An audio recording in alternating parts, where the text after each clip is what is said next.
I'm going to show you how to turn this into this amazing candy.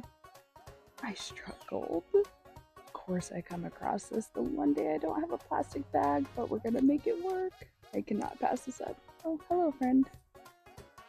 I'll leave a little bit left so that more can continue to grow. Are y'all ready to make candy? Give these guys a wash. And now we can just pat them dry as possible, and then we'll dehydrate them. So when you look at these, you've got depending on how you've picked them, you've got this nice fruiting body here, and then you'll have the part that connected to the wood, and that's going to be a little bit tougher. So we'll go ahead and just trim that part off. Now we have our nice clean pieces without that yucky hard stuff on the back of them. Now we can put them in the dehydrator.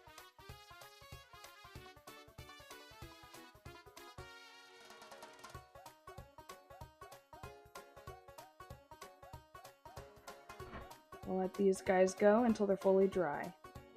Now that they're dry, let's go ahead and put them in something to make them taste good. I chose to use some cherry juice, and I also put them in some elderberry syrup that I had made last year and kind of mixed them up to make sure that they're all submerged, and then cover them up and put them in the fridge for a few hours or overnight. Now that they've rehydrated in those yummy flavors, we're going to go ahead and take some citric acid powder and some sugar, and we're going to start the oven at 170. And we're just going to do a 4-to-1 ratio of sugar and citric acid, and then go ahead and add in our witch's butter. Once they're all coated really well, go ahead and just put them on a piece of parchment paper, and we're going to toss those in the oven. Leave them in there for 45 minutes.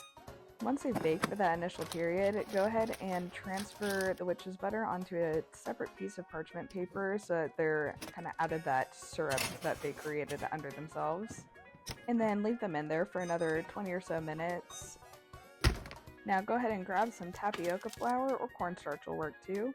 And we're going to toss these in that so that they don't stick to each other whenever we go to save them in our jar. You can always skip this too if you plan on just eating them right away. I mean, they're so delicious. Look at how they turned out. When I tell you guys that you have to try this, I mean it. I mean, just look at that happy face.